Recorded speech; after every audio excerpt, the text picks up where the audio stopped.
አንሰው ሄሎ ሮቤል፣ እቺ ሉላ የምትባለው ጉድ ልትሰራ ነው።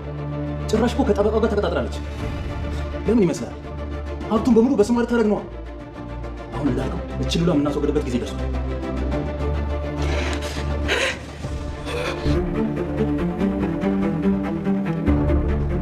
ዛሬ ደግሞ ዱላ ልስጥ።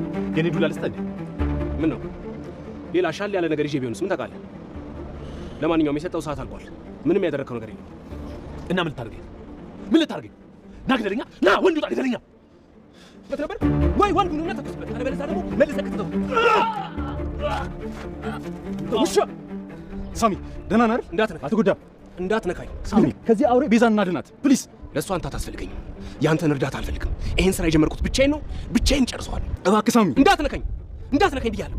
አሁን እያደረክ ያለው ማስመሰል ራሱ ዳማ ነው።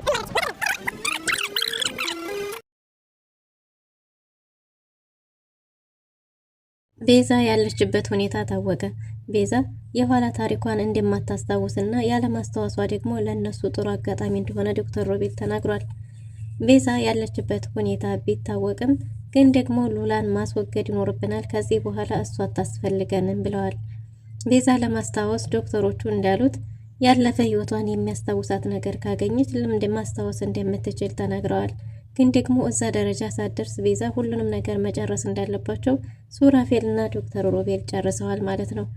ዶክተር ሮቤል እና ሱራፌል የተስማሙት እንግዲህ ሳሚን ሱራፌል እንደ ድሮ የሚያፈቅራት ጨዋ መስሎ እንዲያሳምነው ለሳሚ እንዲያሳምነው ለማድረግ የታሰበው እቅዳቸው 24 ሰዓት የሰጠው ቢሆንም በዛ 24 ሰዓት ላይ ቦታው ላይ ሲገኝ ሳሚ እንግዲህ ዶክተሩ ትንሽ ዘጌት ብሎ መጥቶ ነበር። ዶክተሩ መጥቶ ሳሚ ላይ ሽጉጥ ሲደቅን ሱራፌል ለማስመሰል መጥቶ ከኋላ ወንድሙን መጥቷል ማለት ነው። ግን ደግሞ ሳሚ የነቃባቸው ይመስላል። ሉሲ እጅግ በጣም ተጨናንቃለች። አስጨናቂ እሷን ፍለጋ አዲስ አበባ ከተማ ድረስ እንደመጣ ሰምታለች። ይሄ ደግሞ እሷን የበለጠ ረብሿታል። ሳሚንም ሁሌ ስለ ቤዛ እንጂ ስለ እኔ ምንም ግድ አይሰጠውም እያለች ነው። ቤት ድረስ ሂዳ ሉላንም ከዚህ በኋላ ከሳሚ ራስ ላይ ውረጂ፣ ሳሚ የራሱ ህይወት አለው። ሁልጊዜ እስከ መቼ ድረስ ነው እናንተን የእናንተ ከኛ ላይ የማትወርዱት? አንቺም ሆንሽ መንትዬ እህትሽ ብላ ተናደመታለች። ሳሮንም መቼ ጀምረሽ ነው ራስ ወዳድ ሆንሽው? እዚህ ሰፈር ተወልደን አድገን የዚህ ሰፈር ልጆች ስንሆን ደግሞ ከራሳችን ይልቅ የሰው ችግር እንደሚያስጨንቀን አውቃለሁ። ግን አንቺ ከየት ያመጣሽው ነው በዚህ ልክ ራስ ወዳድ ሆንሽው? ቤዛ እስከዛሬ ድረስ በችግር ውስጥ ነው ያለችው ብትላትም ማንን የሚያገኘሽውን እመኝ ብሏታል እያለች ነበር።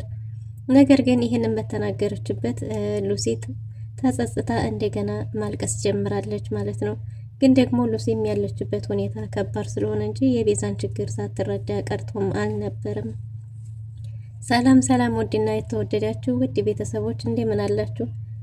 በያላችሁበት የዓለም ዳርቻ ሰላማችሁ ብዝት ትርፍ ይበልልን። በአዲስ መተናል። እናንተም በቅንነት ላይክ፣ ሼር፣ ሰብስክራይብ አድርጉን። በባለፈው ክፍል እንደተመለከት ነው እንግዲህ ቤዛ ተከታታይ ድራማ ዶክተር ሮቤል እና ሱራፌል ወንድማማች መሆናቸው አዲስ ዱብዳ ሰርፕራይዝ ነው ማለት ነው። እና ሱራፌልም ወደዛ ቤት የገባው የቤተሰቦቹን ሀብት ለማስመለስ ቤዛን ለመበቀል ነበር ማለት ነው። እና መሀል ላይ ፍቅር ቢጤ አጫውቶት ነገሮችን ቢያበላሽም ግን ደግሞ ያን ሁሉ ነገር ያደረገው ለቤዛ ሲል እናም እንግዲህ በዛን ሰዓት ላይ ዶክተሩ ጋር ያ ሁሉ ድብድብ መፋተግ የነበረው እና ዶክተር ሮቤልም ወንድሙን ጨክኖ የማይገል የነበረው ለዛ ነበር ማለት ነው። እናም የሚያውቀው ሚስጥር አሁን ላይ ቅንጭርቲ የሚያውቀው ሚስጥር ቅንጭርቲ አትመኑት ሲል የነበረበት ምክንያት አሁን ግልጽ ሆኗል ማለት ነው።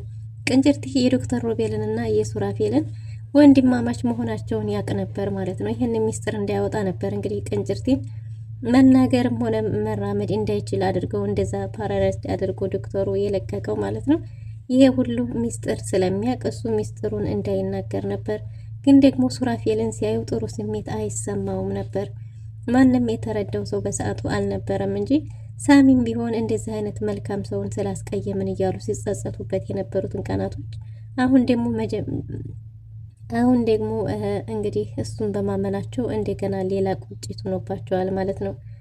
እናም ሱራፌል ይሄን ሁሉ በልቡ አድርጎ ነበር ቤዛን የኔ ፍቅር ወድሻለሁ፣ ያላንቺ መኖር አልችልም ሲል የነበረው ማለት ነው። ለበቀል ብሎ ነበር ከውጭ ሀገር ድረስ ምንም የሌለው ምስኪን መስሎ እዚህ ተመልሶ የመጣው ሱራፌል ማለት ነው።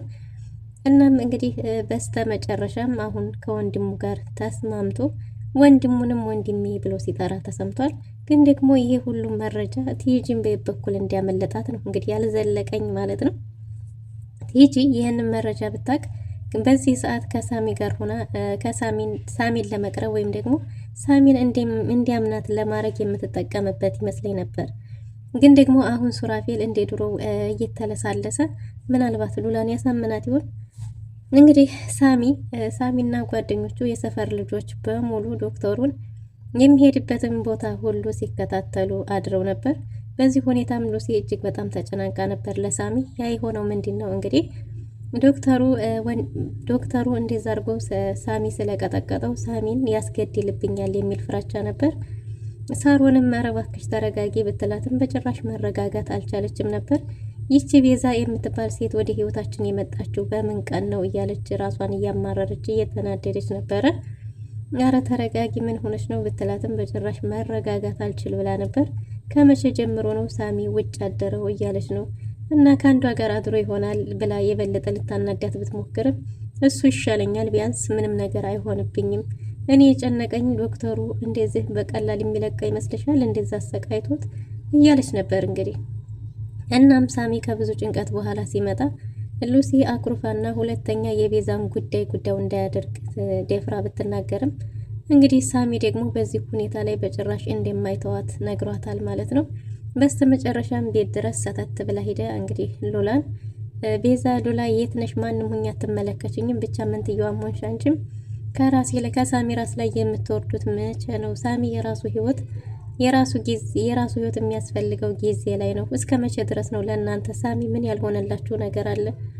ሳሚ ብዙ ነገር ሆኖላችኋል። ልቀቁልኝ። ከዚህ በኋላ የራሳችን ህይወት እንኖርበት። ወደኛ አትምጡብን። አንቺ መተሽ ባትናገሪ ኑሮ ያ ሁሉ ነገር አይፈጠርም ነበር ብላለች ሉሲ። እንግዲህ ሱራፌልም ለማስመሰል ታይ እንደዛ አታናግሪያት ምናምን እያለ እየተቅለሰለሰ ነበር ማለት ነው። እና በስተመጨረሻም ሉላ ልክ እኮ ናት ብላ ነበር። ልክ ናት ስትልም እንዴ ልክማ አይደለችም፣ ሳሚ የቤዛን ህይወት ስንት ነው የታደጋት እያለ ነበር። ለማስመሰል እየሞከረ ነው። ግን ደግሞ ቤዛ ማመን አልፈለገች። ሉላ በጭራሽ አላምንህም እያለች ነው። የሉላ ክስት እንግዲህ ዲያሊሲስ ለማድረግ ወደ ሆስፒታል ሄዳለች ማለት ነው። እና ሉላም ከጠበቃው ጋር ቀጠሮ እንዳላት ሙሉ ሀብቱን በስሟ እንደምታዞረው እየነገረችው ነበር። በጭራሽ እንደዛማ አይሆንም፣ እህትሽን የምትፈልጊ ከሆነ ያን የተረገመ ዶክተር የሆነ ነገር ማድረግ ይኖርብናል እያለ እያስመሰለ ነው። ሉላ ግን በጭራሽ አንተን የማምንበት ጊዜ ላይ አይደለም፣ ከዚህ በኋላ አንተን ላምነህ አልችልም፣ እልቅስ አክስቴ ሳመጣ ይህን ቤት ለቀህ ብትወጣ ይሻላል ብለዋለች። እሱም ቆንጆ ምግብ ሰርቼልሻለሁ፣ ከዚህ በፊትም ለቤዛም የማበስልላት እኔ ነበርኩ፣ ላንቺም አብስዬልሻለሁ እባክሽ እያላት ነበር። እሷ የእሱን ክብካቤ እንደማያስፈልጋትና ምግብ በማብሰሉ ላይ ደግሞ ቅመም እንደሚጨምርም ጭምር ነግራው እሷም ሆነች አክስቷ እሱ የሰራውን ምግብ በጭራሽ እንደማይመገቡ ነግረዋለች ማለት ነው። ሱራፌል ይሄ ነገር የበለጠ አበሳጭቶታል ማለት ነው። እንግዲህ አዲስ ፕላን ቢ ብሎ ያወጣው ዶክተር ሮቤል ሱራፌል ልክ እንደ ድሮ እሱና ወንድማማቾቹ ጠላት እንዲሆኑና ማለት የማስመሰል መደብደብም ካለበት ማድረግ ያለበትን ሁሉ በዶክተር ሮቤል ላይ እንዲያረግ አዞታል ማለት ነው። እሱም ደግሞ እሺ ብሎ በዚህ ሀሳብ ተስማምቶ እየተቅለሰለሰ ይገኛል። ግን ደግሞ ከምንም በላይ ሳሚን የማሳመን ስራ መስራት አለብን ብለው አስበዋል። ሳሚ 24 ሰዓት ስለሆነ የሰጠው ሰዓቱ እያለቀ ነው፣ አሁን መሄድ ይኖርብኛል ብሎ ሄዶ ነበር። ሳሚ ዶክተር ሮቤል ጋር ሲሄድ መኪናው አጠገብ ቆሞ እየጠበቀው ነበር። የዶክተር ሮቤል ሹፌር የት እንደሄደ አይታወቅም፣ ግን ደግሞ ቦታው ላይ አልነበረም። እና ዶክተሩም እንግዲህ በዛሬው ላለ መቀደም ብሎ ሽጉጥ ይዞ መጥቶ ነበር። ሳሚ ግን ምንም አይነት ፍርሃት አይታይበትም ነበር። ተኩሳ እያለው ነበር፣ ግን ደግሞ እሱም ለማስፈራራት እንጂ ለመተኮስ እንዳልሆነ ግልጽ ነው። እናም ቤዛ የት ነው ያለችው? የሰጠውን ሰዓት ጨርሰሃል፣ ስለዚህ አሁኑኑ ቤዛን ያለችበትን ቦታ ንገረኝ እያለው ነበር። እሱም እንግዲህ እገልሃለሁ፣ ጭንቅላትን ነው በትንልህ፣ እስከ ዛሬም ድረስ እንዴት እንዳልገደልኩ ይቆጨኛል እያለ ሽጉጥ ደቅኖበት ነበር። ሳሚም እንግዲህ ያለ ምንም ፍራቻ በልተኩሰዋ፣ ምናልባት ይሄን እድል ድጋሚ ስለማታገኘው የዛሬው እድልህን በላሽ እንዳታደርገው እያለው ነበረ። በስተመጨረሻም እንግዲህ ሱራፌል ከኋላ መጥቶ በስበቡም ወንድሙን እየተበቀለ ይመስላል። ማንጀራቱን ሲለው አስመስሎ ወድቋል ማለት ነው። ይህም ሁሉ ነገር ሳሚ ስለነቃበት እባክህ እስከ መቼ ድረስ ነው የምታስመስለው? ከዚህ በኋላ ምንም ብታደርግ አንተን አላምነህም እያለው ነበረ። እና እሱንም ቢሆን ቀስቅሰህ ንገረው። አሁንም ቢሆን ሁለተኛ እድል ስለማያገኝ ተመልሼ እስከመጣ ድረስ ስለ ቤዛ አስብበት በለው ጓደኛህን ብሎት ነበር ሄደው።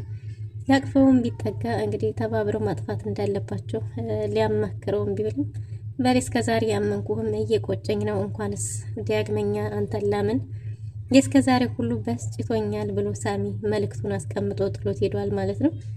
እንግዲህ ሉሲና ሳሮንም እኔ እኮ ጨንቆኝ ነው እንጂ የቤዛ ችግር ጠፍቶኝ አይደለም፣ ግን ደግሞ አሁን ያለሁበት ችግር ከበቂ በላይ ስለሆነ እዛ ስንት ነገር እየሆነች አያቴ ስንት ስቃይ እያስጨነቀኝ፣ በዛ ላይ ደግሞ ሳሚን ካጣውን ያለሱ መኖር ስለማልችል ነው እንጂ አውቃለሁኝ የቤዛ ችግር ጠፍቶኝ አይደለም፣ እኔ እኮ ክፉ አይደለሁም እያለች እያለቀሰች ነበር። ሁሉንም አውቃለሁ እረዳሻለሁ፣ ግን ደግሞ እኛ እዚህ ሰፈር አድገናል። እዚህ ሰፈር እስካደግን ድረስ ከራሳችን ችግር በላይ የሚያስጨንቀን የሰዎች ችግር ነው ብላለች ማለት ነው ሳሮን። እናም ሉሲ በጣም ከፍቷትና ደብሯት እያለቀሰች ነበር። ሳሚም አንዴውኑ የጀመረው ነገር ስለሆነ መጨረሻውን መቋጨት እንዳለበት ተናግሯል ማለት ነው። እናም እንግዲህ ሉሲ እሷ ክፉ ሆና ሳይሆን አሁን አክስቷ አያቷ ደህና እንደሆነች፣ ነገር ግን ከቀየዋም ጫኔ ዘወር እንዳለላት አስጨናቂ አሁን ሌላው ትልቁ ችግር ወደ አዲስ አበባ መጥቷል እያለች ነበረ።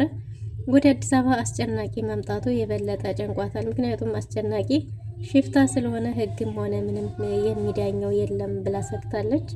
እንግዲህ አስጨናቂም ሉሲም ፍለጋ ወደ አዲስ አበባ መጥቷል ማለት ነው። ሉላ በሌላ በኩል እንግዲህ ብሩኳ 10 ጊዜ ይቅርታ እያለ ልቧን እያንጠለጠለ ይገኛል።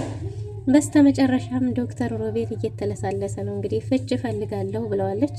እንደ ቤዛኖች ልተውኝ ነው ወይ ቢላትም አንተም የፈለገህን ነገር ማድረግ ትችላለህ፣ ብትፈልግ በህግም ቢሆን መሄድ ትችላለህ፣ ግን ደግሞ በህግ እናም እንግዲህ ይሄን ብቻ ሳይሆን ሌላው ምንድነው የምትከሰኝም ከሆነ መክሰስ ትችላለህ። ነገሩን ወደ ህግ መውሰድ ከፈቻልክ መውሰድ ትችላለህ። ነገር ግን መንትየዋ ናት የምትል ከሆነ በፈለግከው ነገር ማረጋገጥ ትችላለህ። ግን ደግሞ መንትየዋ ናት ብለህ ብትከሰኝ መንትያዬን ከየት ታመጣለህ?